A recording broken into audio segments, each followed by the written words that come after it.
Alright, hey guys, Pax here, welcome back to another Pokemon Pocket video. In this video, I'm going to be going over the top 5 rarest cards currently in the game. With Series A coming to a close and Series B starting in around a month and a half, I feel like this is the best time to look at the cards from the past. With a bit of nostalgia, despite this game not even being out for a year, it definitely feels longer, especially since they add at least 70 cards monthly to this game. If you guys are new to my channel, consider liking and subscribing so you don't miss out on Pokemon Pocket content. It really does help me out tremendously as a small-time content creator. And without further ado, let's get right into the video.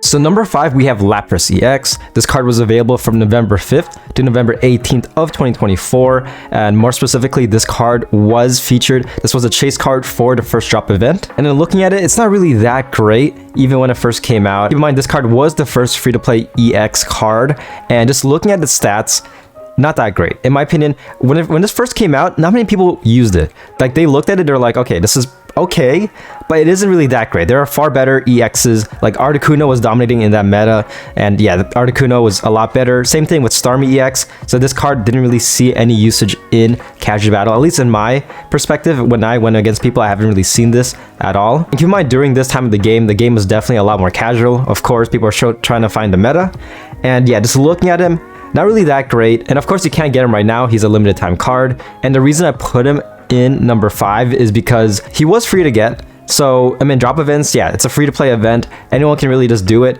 but keep in mind, you have a 12.66% chance to get this guy from a promo pack. And I remember back in the day, people were just getting shafted. Granted, I mean, it probably is a very small minority, but I remember looking at the Reddit and I just see posts of just people just getting like opening 30 packs, not even getting a single Lapras EX. Granted, for me, I did get 3, which is yeah, I'm very, I guess, fortunate. But yeah, overall, not really great in the meta at the time. And I wouldn't be surprised if people kind of just skip this event. I mean, it is free to play, yeah. But again, this happened towards the very early stage of this game's lifespan. And granted, I mean, November is one of the most profitable months of this game, but still, it's from November 5th and 18th. My cat just, what the fuck are you doing, man? You just jumped me from behind. Okay. But yeah, as I was saying, this card, I mean, the game, keep in mind, the game came out October 30th. This event came out 5 days after the game came out. With that being said, I'm ranking this at number 5. So for number 5, we have the immersive Mew art. I'm just gonna pull them up right here. As you can see, this is the immersive Mew art. You guys probably forgot this existed, but it definitely does. And before I say anything, I'm just gonna play this.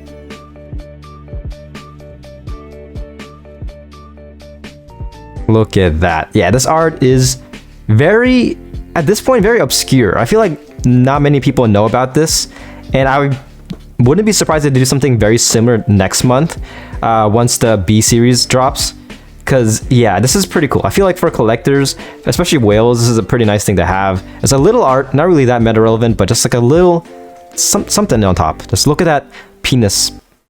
Look at that penis mountain. Just like, yeah, like from Yoshi's Island, but look at that. That looks pretty cool. So this card, so currently in this game, you can still get this card. If you guys are curious, in order to get this card, you have to collect 150 of the original Kanto Pokemon, specifically from the Genetic Apex set. So let's say like, okay, let's say like you get an Eevee from, I don't know, Mythical Islands. That does not count into getting this card. It has to be, everything has to be from the first booster set, which is why it's pretty hard to get. I mean, especially as time goes on, it's going to be hard to get. Unless like you just are a whaler, like, unless you have all the cards already and you're like, hey, from the new pack, and you're like, hey, I might as well just summon in the first booster set. But yeah, just looking at it, I mean, the attack, basically a copy from the Mew card from Genetic Apex, so not really that great. I mean, just being able to see your opponent's hand, sure. Damage, pretty bad. But the reason why I put this at number 4 is that although you can still get it, it's just, again, it's very hard to get. I feel like most people, especially casual players, are most likely not going to get this card, especially with the influx of cards we get. Like, we get cards, like at least 70 cards each month. And with that being said, I mean, if you want to keep up with the meta, then you really can't get this card if you're a casual player. Like, if you're a free-to-play player, you got to get like the best RNG with the new pack. Like, your first 5-10 packs have to be every card you need. And then afterwards, yeah, you have some time to do that. That's basically what I'm doing for the Golden Pokeball. Like, after summoning in the new pack, I just try to get the my second copy of the Golden Pokeball. But granted, I am not free to play. Definitely not. So yeah, I feel pretty bad for free to play players, because I mean, it's very unlikely to keep up with the meta and get this card. If you guys have it, props to you. I mean, it's a very cool thing to have. Like, aside from badges, like very rare badges, like the emblem badges that were like now discontinued, it's pretty cool to get a secret mission reward that is a card, because from what I remember, I could be wrong, but I think this is the only secret mission reward that is a card. Usually it's like emblems, sometimes hourglasses, but in this case, yeah, they really worked with this, and they didn't have to. Again, it's a very forgettable card, but yeah, Dina just wanted to put like a kind of like an icing on the cake when the game first released. Had a little bit of mystery, which I mean is kind of the essence of Mew, more so Mew than Mewtwo, especially during the early days of Pokemon. And yeah, that is number 4. Heading down to number 3, we have the Mewtwo Full Art. This card was the premium shop card for the month of December, so you could have gotten this card from December 1st up to December 31st of 2024, not counting the Full Art Pikachu in the shop. This is technically the first monthly premium card, and looking at him, yeah, I mean, even in the meta, he wasn't really that crazy. I've seen him a couple times. I've seen him a couple times back in the day, but of course, most people ran Mewtwo EX. I'm just gonna pull up the chart right here. Yeah, just always referring to this. This is by Statista, by the way. But yeah, looking at the revenue, did see a dip. Overall, I still feel like it's still pretty good currently, but it's really up to Dina and their target revenue. But yeah, looking at this, the game did see a dip financially. So, and also keep in mind, with the premium subscription, you do get a 2-week free trial. And with that being said, I feel like most people probably, especially when the game came out, used their free trial as soon as possible. I mean, I pretty much did. It had its benefits, but overall, yeah, with that being said, I mean, after the 2 weeks ends, towards the end of the month, people are either going to renew their subscription or cancel their subscription. So yeah, with that being said, I mean, looking at this too, when it was announced, I mean, I feel like most people who are going for this are collectors. And to be honest, I mean, I feel like most promo cards from the subscription service aren't really that meta relevant. I mean, sure, we have Darkrai, there's Tapu Koko as well, but when it comes to the full arts, they're pretty much just cosmetics. And with that being said, I mean, looking at this, it does look pretty cool, but again, not much playability. Also, keep in mind, there's a lot of players that feel detracted in buying the subscription service because looking at it, I mean, it doesn't seem that worth it. I feel like it still isn't. Sure, you get a bunch of hourglasses, but I feel like they could definitely make this a lot more worthwhile. Like if they make it so you can get 1 free EX from the previous pack, that would be huge. I feel like that would be more worthwhile. Let's say like you get super shafted. You can't get this 1 card from the previous booster pack and you already use all your pack points. Guess what? Because of the premium subscription, you get a free ticket. You can get any card you want. At least most cards if they want to limit it. 1-star gold rarity and below. But yeah, kind of digressing. I'll probably save this thought for our future video. And yeah, Mewtwo was number 3. Speaking of Mewtwo, yeah, you like that transition? Amazing transition right there. Yeah, yeah. So Mewtwo, shiny Mewtwo EX is number 2, as you can see. This card does have the aura, pretty green, but again, kind of a gimmick card. This guy came out from March 27th to April 29th, 2025. Basically the same. I'm just gonna pull him up right here. Why not? Get all the Mewtwo's out. So just promo, gold. As you can see, yeah, exactly identical to this guy, but green. This guy came from a limited time Pokegold bundle, so already locked behind a paywall.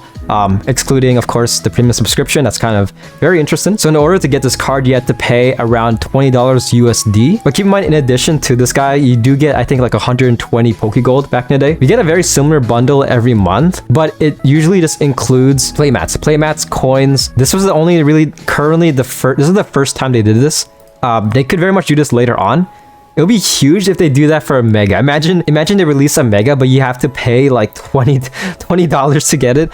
That would be insane. People will riot if that ever happens. But yeah, looking at this, you got to get into the mindset of like when this card was released. Because when this card was released, people were kind of, even nowadays, people are kind of divided when it comes to shinies. Because sure, it's good for collectors, but it also messes up the game a lot. Like for one thing, I mean, looking at Wonder Picks, back in the day, you could have gotten Wonder Picks that were just like God packs. Like you just go on your Wonder Pick and then you just see like a God pack and you're like, holy crap, definitely gonna summon on this. Like, yeah. But nowadays, it's very unlikely because of shinies. Shinies definitely ruin it because again, it's a different rarity and you can't get a Wonder Pick with a shiny. So that's very limiting because yeah, very unlikely now to see a God pack.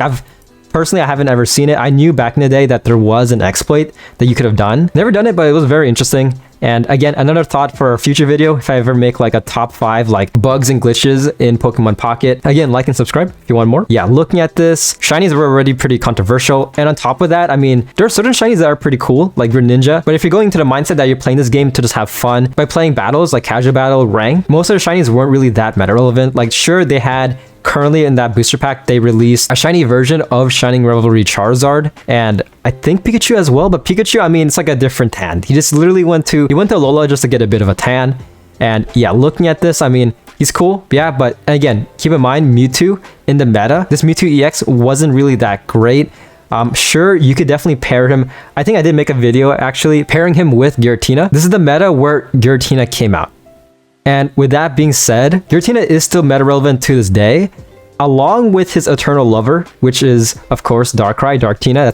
That's their canonical ship name. Non-canon canonical ship name. Let's just let's go with that. Also on top of that, a very popular deck during this time was the Giratina plus Arceus deck. It's pretty fun until they had of course they had a breakup, so now it's just Giratina. So yeah, with the community being very divided with the addition of shinies, and this card being locked through a paywall, having no differences to its genetic Apex counterpart aside from color, on top with not being that meta relevant, I did put him at number 2.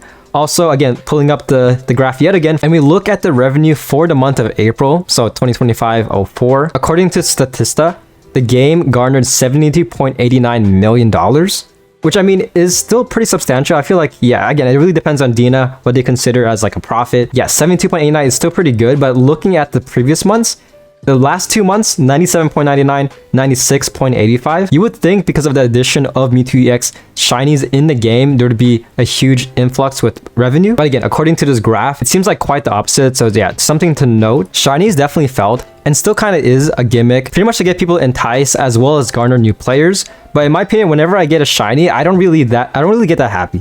Like I'm just like, like, can I just at least get an EX, like a gold card? Like, I would very much prefer to get an EX or a 2-star rarity gold. Because, I mean, most of the shinies, I mean, they're cool, but I mean, I'm probably not going to use them. There are exceptions, though, like Greninja, sure, the Magnemite, Magneton. But again, I mean, looking at this guy, he's cool.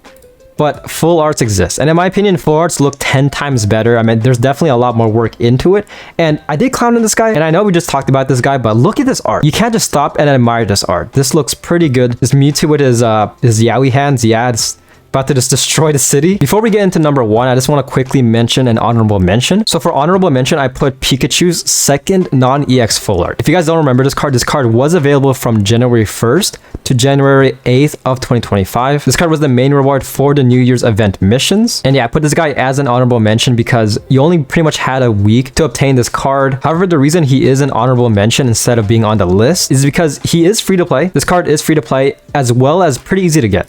Like the event missions, I don't think it was that hard. It's pretty easy, so ideally to get this card, you just have to play the game. Just like spend like what, 30 minutes a day playing the game, and then afterwards you will get this card. Another honorable mention is the golden genetic Apex cards. I'm just gonna group them all together because I mean the chances of getting them are pretty much the same. They were released October 30th, 2024. Of course, you can still get them right now. But much like the immersive Mew art, if you're a casual player or free-to-play player, it's very unlikely that you will actually get this and keep up with the meta. It's cool for collectors. Again, it's cool if you're a collector. If you're a whale, if like you're making like what, 6 figures a month and you're like, I love Pokemon, supporting Pokemon as a whole, then yeah, I very much go for this. And again, you can still get it. As I stated earlier, you can still get this card, which is why it's an honorable mention. So the rarest card in the game, place your bets on what it will be. All right, here we go. Number 1 is the Chansey and Meowth promo cards. Now these cards came out, again, it's very similar. These 2 cards were available from November 1st to November 15th of 2024. So yeah, very similar to Lapras EX. These cards came out during the game's first few weeks. First Wonder Pick event. For a moment, let's just get into the headspace of a player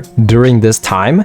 You're looking at your Wonder Picks and you see this. You see a rare pick, Chansey and Meowth are there, but there might be far cooler cards in your Wonder Pick. So you look down and you see, oh, there's a Mewtwo EX. Oh, there's a Articuno EX. I have to summon for that. Because I mean, like, what would you prefer? A Meowth Chansey or a freaking like 2-star gold Mewtwo? So yeah, in regards to Wonder Picks, I feel like these 2 cards were the least of people's priorities. I feel like people who would just get this card are primarily just collectors or just whales, like people who have already gotten all the golds. I've seen that back in the day, just a guy who just like stacked out just 2 gold Mewtwo's, just all full arts, all flares on, and I'm like, wow. And it makes sense. I mean, looking at pulling up the graph yet again, just yes, looking at the graph, the game's most successfully financial month was definitely in the first month, in November.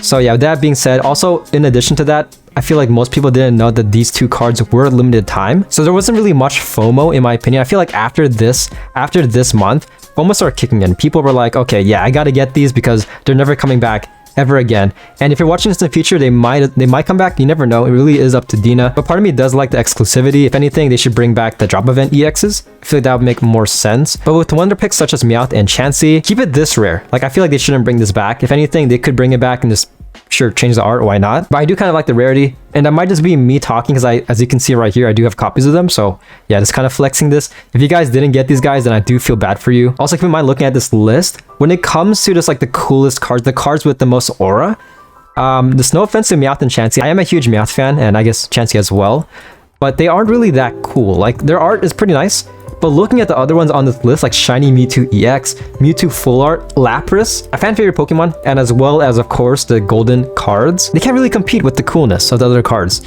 And I mean, looking at them yet again, yeah, Payday, their effects weren't really that great. Like, sure, I mean, you could see some viability in the meta with Chansey and Meowth, but Meowth, I used it a little bit back in the day. It was pretty good. However, it was quite the opposite for Chansey, because Kangaskhan back in the day was debatably better. So yeah, just looking at him, Chansey 60, requires 3 energy. Back then, we had no babies, no real way to get this card built, aside from manually, of course. Also, keep in mind, looking at the genetic Apex counterpart of this card, looking at this, there's a much cooler card right here. Just look at this guy.